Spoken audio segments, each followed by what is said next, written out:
Oi, pessoal. Esse é o quinto vídeo sobre a inflamação.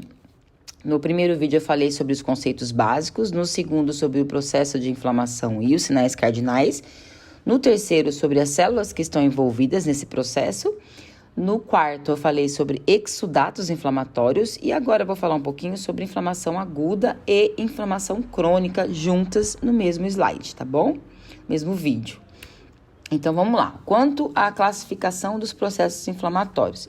Então, a gente classifica como inflamação aguda e crônica de acordo, então, com a duração da inflamação, né?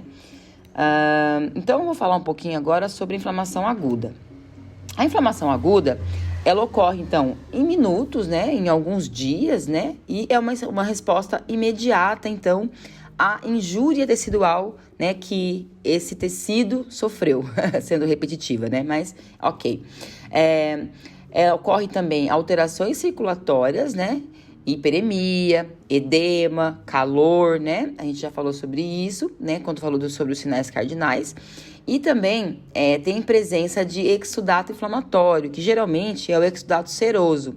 E o predomínio das células são de neutrófilos e macrófagos, né? Porque justamente ela ocorre como a resposta imediata, né? Uma resposta pelo sistema imune inato, né? Então, é por isso que o predomínio de células vai ser, então, os neutrófilos e os macrófagos, né? A resolução, então, se dá com a remoção do estímulo nocivo, né? Através da ação dessas células que eu falei agora, né? Neutrófilos e macrófagos, né? E ocorre, então, o reparo tecidual, geralmente, né? Quer dizer, a inflamação é feita para isso, né? E manutenção da função normal do órgão na sequência, né? Mas a gente sabe que se a inflamação se tornar crônica, isso pode não acontecer, né? Então, o que ocorre na resolução disso ou é a cicatrização, o reparo tecidual, né, a partir da inflamação aguda, ou então ela pode se cronificar. Na inflamação aguda, então, o que vai acontecer? Vai ter uma alteração de calibre vascular, né? De início você tem uma vasoconstrição, aí depois vai acontecer a vasodilatação, né, dos capilares, às vezes, conforme eu falei, através de liberação de citocinas, histamina e tudo mais, né? A alteração de volume sanguíneo, por isso que vai levar à hiperemia, né? Porque vai ter uma concentração maior, né, de hemácias na região, né, de sangue na região. Alterações estruturais, né, da microcirculação, ou seja, o padrão da circulação, a pressão desse sangue nas veias, nos capilares, né, nos vasos, vai aumentar. E a permeabilidade vascular também vai aumentar, por isso que ocasiona o edema, né?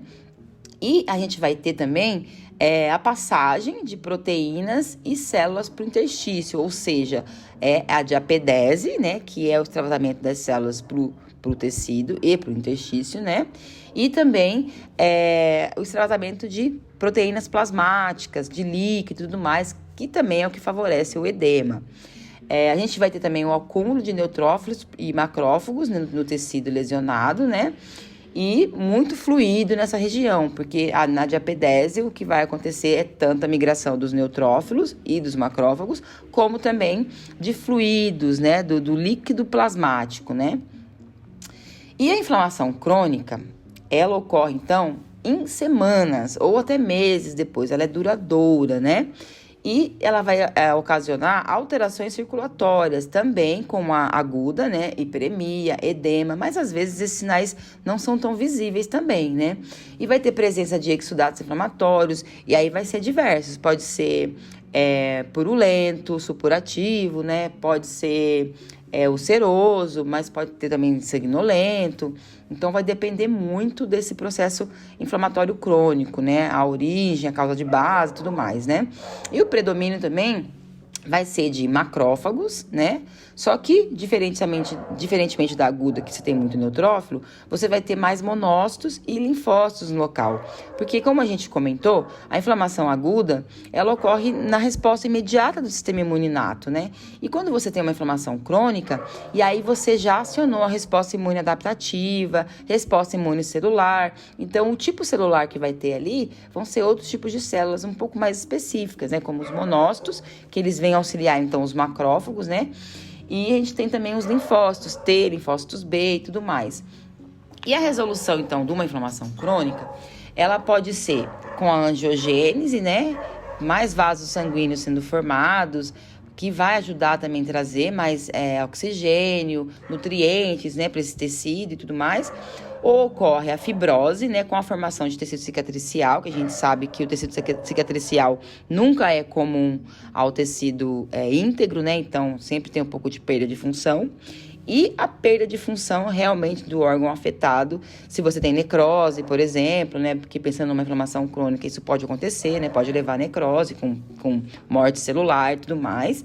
Mas a própria fibrose, ela já ocasiona, então, uma ligeira perda de função, né? Desse tecido. Então, como ocorre a inflamação crônica? Então, ela se difere da aguda pela ausência, como eu disse antes, né, ou pouca evidência desses sinais cardinais, né, como edema, como eritema, né, que é a vermelhidão, né, o rubor, dor, muitas vezes pode ter a dor, pode ser que não tenha, mas geralmente eu creio que a inflamação crônica tem a dor, sim. Ocorre também um aumento considerável das células mononucleares, né? Como eu disse, você vai ter mais presença de monócitos, né? De linfócitos e tudo mais. Basicamente, é uma reação que é proliferativa, então as células vão se proliferando indo para o sítio inflamatório. Então, você vai ter mais presença de células lá, né? Mais celularidade, e principalmente das mononucleares. E ocorre geralmente nas infecções persistentes, né? Quando os agentes infecciosos, a causa, né, não foi retirada. Então, a causa persiste ali. A inflamação, a inflamação, ela vai sendo persistente, prolongada. Então, todas as substâncias que são irritantes para o tecido, não retirado, vai fazer com que prolongue, então, a inflamação, a infecção e tudo mais, né?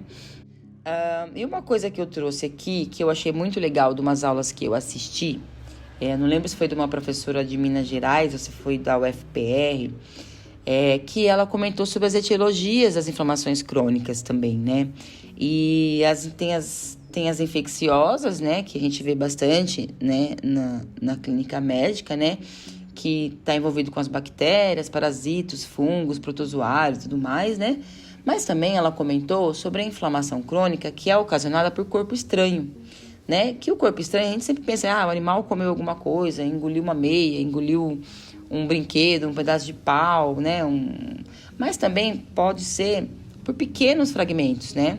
Você pode ter inflamação crônica por corpo estranho relacionado a farpa de madeira, óleo mineral, que isso eu não entendi muito bem, mas enfim, fios de sutura, quando de repente o animal passa por uma cirurgia e o cirurgião não usou um fio de sutura mais adequado, que é o que ele tinha ali no momento, e aí o corpo acaba tratando aquele material como um corpo estranho, né, para ele, né?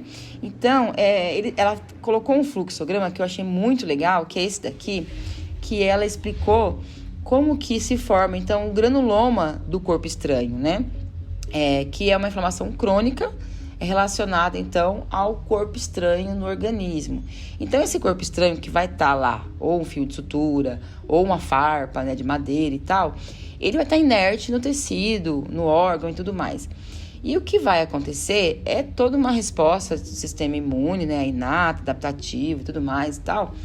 E vai chegar ao ponto, né, quando você já está com resposta celular, resposta já, né, adaptativa e tudo mais, vai acontecer a aproximação de células mononucleares, né, que é o que acontece na inflamação crônica, né, conforme eu disse, né, que você vai ter o predomínio de células mononucleares, né, linfócitos, macrófagos, monócitos e tudo mais.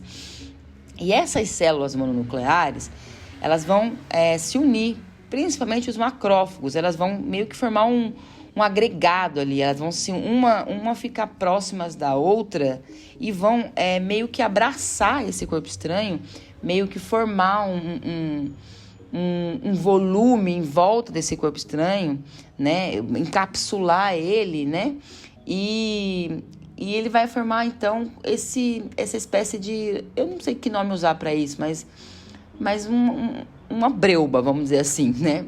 O corpo estranho é envolto por diversas células mononucleares e vai ficar meio que encapsuladinho, fechadinho ali. E nisso vai ocorrer proliferação fibroblástica, né? Então, vai ter fibrose, vai ter fibrina ali se depositando nessa breuba que se formou de células mononucleares. E isso é o que vai ocasionar a formação do granuloma. Então, o granuloma nada mais é do que o agregado ali de células mononucleares em voltas do corpo estranho com a proliferação, então, fibroblástica.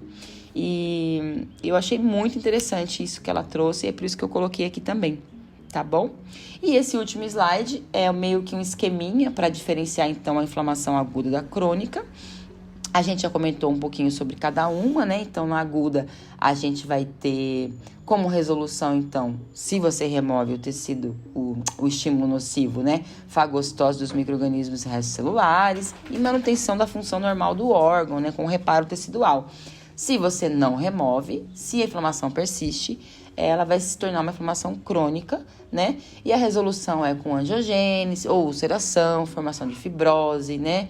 Ou, né, necrose, né, nos casos mais graves, e ocasiona, então, a perda de função do órgão ou do tecido, né?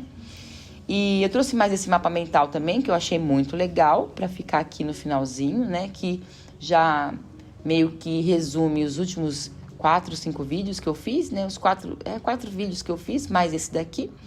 E eu acho que sobre inflamação aguda e crônica é isso. Muito obrigada, espero estar ajudando vocês.